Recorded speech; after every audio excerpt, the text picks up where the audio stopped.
I've been fighting because we didn't get many emails of people fighting. So start sending me more emails if you want a couple fights, arguments. Yeah. We'll get you on. It's where you are bickering with your mate.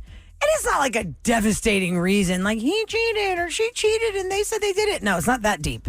A lot of times it's the everyday stuff that couples face, and sometimes a little scandalosa.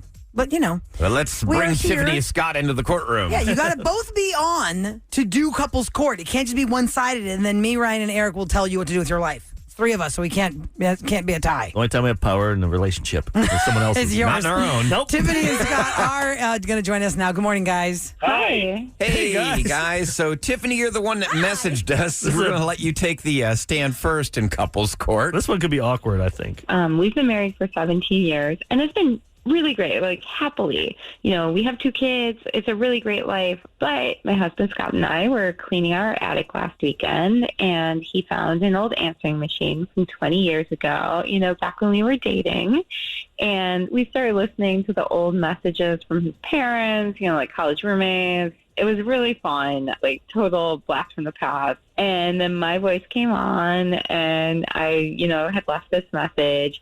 Hey, babe, I had such a great time last night. I'm going to miss you so much this weekend. I love you. And then the very next message was from his ex, the one that he dated before me. And she said, hey, babe, I can't wait to see you this weekend. I've been looking forward to it, and the hotel looks so cool. Uh-oh, Scott, were you double dipping there? Gosh. Oh, yeah, I mean, there was like a gray area between my ex and you. I'm 100% certain we were exclusive before then. Like, he was definitely sleeping with her and me at the same time after hearing that message. So 17 years later, what's the problem? Are you guys going to get divorced over this? I sure hope not. I mean, because it is couples court. So are you just trying to ask us if you're justified in being mad, even though it's a 20-year-old Or do you want out? message? I'm really upset. Do you think he's still seeing her or something? Do you think I'm overreacting? Should I trust him? I mean, we've been happy. I'm definitely not, for the record. I'm not still seeing her. Is this woman still in y'all's lives? Yes, her kids are the same age as ours. And here's the kicker. I know that they text sometimes, and I looked at his phone, and the entire history of the text conversation is gone. There's no record of any text to her. I delete my text sometimes to store up room on my phone for pictures and stuff like that. If you look at my other text chains, they're all like no more than a few months long. I delete that stuff. Do you have a defense? Because you came on the show willingly. We didn't sandbag you or anything. You must not think this is a serious thing. If you It's looking bad right now, Scott. Yeah, and you still are friends with this person. I recognize that I made a mistake. You know what I mean? And deleting those messages probably a mistake too in the more recent past. Like, I feel guilty about that, but I'm not cheating, and that was 17 years ago. I knew I was making a mistake then, and I ended up with the right woman. At what point did you finally end things with the other girl? It might have been a month or two after. We just sort of stopped talking. You know what I mean? It wasn't like we ever had a hard cap. We never had a blowout fight that ended our relationship. It was just sort of I revealed that I had started to see someone else, and she was like, okay. That's even worse of a sting for your wife, because your other girlfriend knew that you were seeing her, but your wife never knew. That was a hit to the ex, because he goes, listen, I'm seeing this other girl. And then she's like, but his wife did not know that this other girl existed. Yeah, did the other girl, the one that you guys are friends with now, did she know that she existed? I was more open with my ex, for sure. So that is a double sting, Rolla. So those two are living their lives for 17 years, knowing that there had been overlap, no, wait a second. and his wife didn't know. Question about the ex, dumb. about the ex, Tiffany and Scott, about the ex that you say she's still in your life. Is she still in your life just because you know of her and y'all keep track on Facebook? Or are you guys going to couples dinners with her and stuff? Our kids have play dates. I just want to know if I've been played and a fool for a long time here, and the relationship is more than he says it is. Well, Scott, that's for something that you have to answer. We can't judge that on couples court. I mean, we can tell you what we think is happening, but we can judge. You're on the phone. You might as well. You agree to be on the call. You can answer that for her. I mean, she's not been a fool. I know I made a mistake. I'm not still seeing my ex. I swear. That would be the longest affair in the history of the world. 17 years later. I feel like you got caught up in this. You didn't want to tell her the truth at the beginning, and then once you've kept that lie, you got to just keep it for the rest of your life. You've had to live with this. Probably is like, oh crap, I better delete this text thread. Yeah, he's probably not. So pretty much, you've been in like mental jail for 17 years. Thinking about this and worried. I bet when you sweat a little bit when you see her or when the kids come over. Well, have you? Have you? At first, when y'all told us what your couples court was about, I thought it was like some silly little message that, things got real. But then things got real when you're saying that y'all are still friendly with her. Your kids are the same age. Deleting they messages. Play date sometimes. So have you been in mental jail, as Eric puts it? No, I haven't been sweating. We were friends before. We were friends after we broke up. I think in order for you guys to actually maintain a friendship, that is, provided your wife wants to let you maintain a friendship, I think the three of you need to sit down and talk, because it is kind of uncool that both of you and your ex knew about this overlap, but your wife never did. Yeah, you guys had 17, 20 years, whatever it was. It's not a big deal to y'all now. It just happened to her. But it's a big deal to her now. So I like that, Ryan's idea. All three of you have to sit down and talk. You can't delete your messages anymore, and maybe talk to a counselor or therapy. I mean, I think that's a good idea. I think Scott and I need to talk more about it, but I definitely wanted to have some more objective parties listen to this, so thank you. Scott, you did wrong. Not cool. But you did right by being on the call. Yep. Because if he was totally a guilty bird, Tiffany, wouldn't be there's on here. no way he would have been on Couples We'd be Court. calling him on Thursdays. Exactly, with some red roses. Thanks for listening to our show and for letting us be a part of this, and I hope it works out for you guys. Thank you. Thanks. I'm ruling right, yeah. KRBE. Okay, you've overcome some obstacle. Maybe somebody told you you'd never amount to anything, but you did. Maybe you had a hardship fall upon you, but somehow you prevailed. You have done well with your life. Yep, Carrie's up first at 713-390-KRBE. Hello, Carrie, good morning. Good morning. Morning. What you got? Yeah, tell us. Oh, sorry. So You're on, baby girl. You're on. You're the star. It's your Look at turn. me later. It's look at me now. first off, I love you guys, Okay. and I grew. Well, I'm 39, just to throw my age out there. I grew up in a family. I was born into a family of addicts, of crime and things like that. And my dad passed away when I was 6 from cancer, and obviously drugs and things that didn't help. My mom was on the streets. So at 4 or 5 years old, I didn't have anywhere to live. I didn't have anywhere to go, and nobody wanted to take me in because I was my mom's daughter, and I was expected to be on the streets. I was expected to do the bad things and not to turn out. And just my whole life, that's how everybody perceived me. Like lost cause. They just thought you'd fall in the family footsteps. But you never, Yeah. during that time, you never did? Like you didn't do any crime? You always fought against it? No, the way I grew up and, the abuse and everything that should have driven me, something inside was just like, you know what? Somebody's got to break a cycle. There's too many years. And I don't know how I didn't, but, I graduated high school. Luckily found my husband and his family that helped with getting out of that craziness. And Wait, can I go back a little bit before you continue on? Because I think this is a great path you're on. But you said nobody would take you in as a 5 or a 6-year-old because you're your mother's daughter. Where were you raised? Yeah. Like, where did you live all those years to go to high school and get educated? So my aunt and uncle, my mom's brother, were the only ones that would take me in out of all of the family. So they did take me in. That was a horrible experience, but again, because I was my mom's daughter, and punishments so I don't turn out like her. So they raised me, so I did have somewhere to live. But it was still hey, you're going to be like your mom, like That sucks. Why would somebody Terrible say message. something like that? Okay, so it's not really the healthiest of environments, but it was shelter, and it was a chance for you to get high school done. And did you end up having a chance to go to college, or what happened after high school?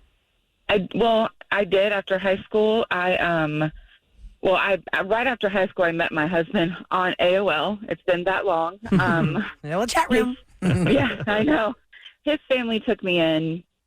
I was able to, finish college online. I had, my only son when we were 26. We bought our first house. I, was in real estate. I now have a family, have a home. I run a mortgage company. Wow. That's awesome. And I've just been blessed with opportunities. And it's one of those things that I think everybody should know, that no matter, how you grow up, no matter how people treat you or what they say that you should be, that you never have to listen to them. No, you You don't. be what I you love wanna that. be. I Hey, by love the that. way, let's give great. your what's your mortgage company? Give yourself a shout out. Little plug. So it's Gazette Mortgage. We're in Katy, Texas. Okay. Heard of it? Heard of Katie? We've heard of Katie. He's heard of Katie. He's not sure of Gazette Glad you know Mortgage. where we live. So you run the show at Gazette Mortgage, is what you're saying? Yes. I'm the Wow. VP of operations. Oh my goodness! Look I'm at so you. proud of you, Carrie. Thank you. What happened to you? I want to know on the other side, all the people that were saying you're just going to be like your mom. Where's your mom? Did your mom pass? Is your mom still in your life somewhere? Would that So just... unfortunately, she was on the streets most of my life, and I did have to take her off life support. It's been about 9 years because of the drugs, and So your dad's gone, your mom's my- gone. Got it. I find that you give and hope, my aunt and though. uncle. Someone listening right now that they think they're in a bad environment and they just think that's how it has to be. Yeah, everyone thinks that's just what you you're can gonna break be. that cycle. You don't have Yeah. to live that way. Just Yeah. because you grew up and that's how your family is doesn't mean that's how you are destined to be. No, you dictate your own Exactly. terms. Carrie, this is Yeah, really inspirational. I mean, if anybody had everything against them, it was you. If your mother was, challenged with addictions and your father also, then he got cancer and he died when you were 6, and nobody wanted you because they thought, you're going to be a Did you do any therapy or druggie." anything? Did you get any help ever or just on your own? Not till I was older. Not till, probably in my 30s. But yes, therapy is, I think, a big thing, and Yeah, it helps. just Great tool. self-belief that Mm-hmm. inside of you, you have to realize that, again, you're not what everybody thinks you're going to be. You have the chance to make your own life. Exactly. I love it. that. Thank you That's so awesome. much. Carrie, bravo. Gold star Made my day. for you. We are so proud of Thank you. We you. are so proud of you because you're making dreams come true. Congratulations. You're a VP of operation of a mortgage company. You know how many dreams you're making come true when you tell somebody we're going to give you the loan It'd be for hard, a house? It'd be hard to Oh, work my for you though. When I tell you a sob story about my life or something, somebody. Oh, yeah? You'd be like, shut up. You know how I started? My mom was on the streets. My dad was a pest. Died when I was 6. KRBE. Ladies and gentlemen, Time for Rule and Ryan's group therapy. Yep, before we get to the group therapy, a lot of people will ask us, hey, what's going on in the studio when you guys are talking to guests? And we have a YouTube channel. There's a lot of content on it. You can find us on YouTube at 104KRBE FM. Yeah, we got a lot of great videos of this content of the show in action from Man Baby Eric fighting with Rula, Losing rapid it. fire. You could waste hours and hours at work looking like you're busy, but really you're just watching YouTube videos of KRBE. It's not a waste. I find it fun because you hear it and then you can go watch it and see, because in your head you're thinking one way and then you see it. What's happening. It's the like difference between reading a book and watching a movie. like Mystery Box and stuff. Yeah.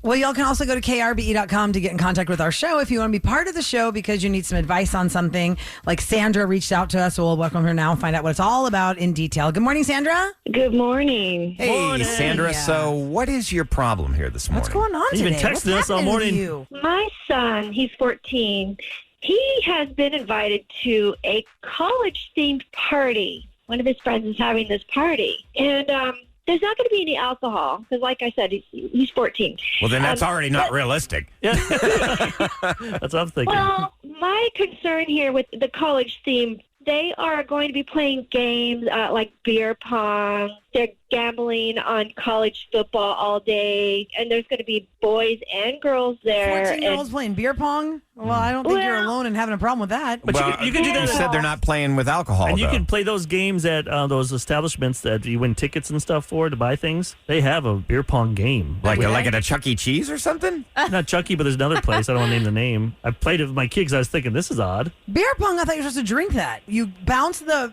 ping pong ball in the cup. But I and if think you don't she's make saying it, they're you not going to drink. use alcohol. You don't have to use alcohol. You can put in like it. water or You can juice put or water anything. in it. and Sometimes it's we just do like that anyway because it's cleaner. It's so much cleaner because the ball's on the floor. I don't want him to go, oh, wow, this is fun. I'm practicing for, when I get to college, when I can really drink. When you're gone for the weekend. Oh, so you're thinking this Yeah. is going to somehow like lay a blueprint for his future. Yes.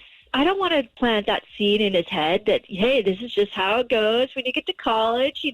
You just drink and this is what you do. And they're going to be betting on college football games. Real money? Gambling. Fake, like Monopoly money? I don't know for sure on that. I was just told I they would would say be I gambling. wanna know. The invitation says, "Hey, bring your 14-year-olds over here with a $300." I'm gonna guess it's fake money, but it's basically like doing fantasy football or not fantasy football. You're saying actually betting on real games. I assume this party's on a Saturday when college football is on. Yeah. How well Yeah. do you know this parent? Well, she's a friend of mine, and I kind of feel bad, like judgy a little bit here, but, I feel like it's my job as a parent to kind of say, no, this is not how 14-year-olds do Sam, it. what do you think? Okay? I have a son. He's not even 1 yet. But in my mind, like if I'm playing these because knowing me, I'll probably play these games at my house. And I'll be like, We oh, do. yeah, He's this, 4. we do. Yeah, like when Santiago's Toddler like games. 5, I'll be like, yo, kid, you need to try and get the ball in the cup. Like, let's go. The thing is, I think you just need to teach your kids wrong from right in the sense of, hey, it's not appropriate to drink until you're 21. It's not appropriate to smoke. It's not appropriate Vape. to vape or do those kind of things, and just teach them right from wrong. Like my younger brother is 21 in college and he plays beer pong and doesn't drink beer. And Sam, for Sandra, like, what is your group therapy question? You want to stop your son from going? You Yeah, want to tell the right. mom it's wrong? She's having the party. I definitely want to know what you guys think, and I'm kind of in a situation here where it's me against my ex. He just doesn't think it's any big deal. I do. So we kind of need a third party You're here. going to cause your son a lot of problems if you say, no, you can't go. He's going to be like chastised and made I fun like of. Sam's idea. You let him go, but talk to him beforehand. Say, I hope this does not glorify this Yeah. whole experience. You would think the parents wouldn't have alcohol there anyway, so that shouldn't even be a question. Well, she knows her. She knows that she's not going to have Are you worried, alcohol. That's what I'm are you saying. worried about alcohol being there, or are you Like- just worried about like a No. bad kid bringing it in? I'm really not worried about that. It's just the whole idea of me condoning this. Hey, let's pretend like we're in college and practice drinking games, and they're 14. I just don't think it's They're appropriate. just being silly and having fun. Look, when I was a kid, they had candy cigarettes. And I didn't go decide I But wanted then to go you pick were a up. smoker for how many years, right? I didn't pick up smoking. No, Rula, I picked up smoking like when I was in my mid Good 20s. point. Yeah, you from had those them when you were candy candy cigarettes. cigarette. And you have told your son before he goes, listen, y'all are going to play this kind of stuff. You might see it in college, but don't get any ideas like in a couple weeks. What if they have a There's always game- that one A kid. game there where always they, that one kid. they have rolling papers with oregano. Okay, who could roll Okay, the tightest? that's a little fastest? bit much. my I'm just saying, what if they gosh, did that? But that's Aaron. not weed, guys, because we think alcohol is not that big of a deal because we see it all the time. But to some parents listening, they think it's the devil. Well, then if it's a big Okay, deal, well, let's then hear don't from send them. your kid. 713-390-KRBE. Do you feel like she should not let her child go at all to this party? He's 14. She can absolutely exercise her right as a mom to not let him go. You know how and just mad tell he'll the be? mom, He's gonna be thanks, PO'd. but we're going to be busy that Everyone weekend. Or he's snapping. got a game that weekend. He's going to see what they're all doing, and they all know where your phone is. They're going to know, like, you're not at a game. You got to trust that you've raised him well. Is it a birthday boy or just they're having a party just to have a party? No, it's his birthday. Okay, well, I mean, usually more than two parents are there. You got some families, some grandparents, whoever. I think it'll be a safe environment. The question is, do you not want to know what beer pong is? I'm not concerned about it not being safe. I'm just trying to do my job as a parent to set a good example and try to guide him. Well, Sandra, thanks for reaching out to us. Good luck on whatever actually happens at this party, if your kid's going to be there or not. And we appreciate you listening to the show. All right, thank you guys. All right, you take care. I just think that she's worrying too much. And I think Sam, you had the best advice, though. It's like hopefully you've taught them right from wrong. One person on good text, guys. advice. Whoa. Sam, you got one text that says, I rarely agree with Sam, but I agree with her. Oh, I agreed with her. Another you, texter texter. thinks that Sandra has more of a problem with her ex than with the party because she said it's her ex that won't support her decision. Yeah, because a lot of times they'll undermine not your being authority. It's like it's bad enough when you don't have like a united front when you're married, but when you get divorced, you lose all control. How about this text, guys? 37530. Listen, if you think about it, it's actually very educational because it's about hand-eye coordination and your motor skills, and also it's about math.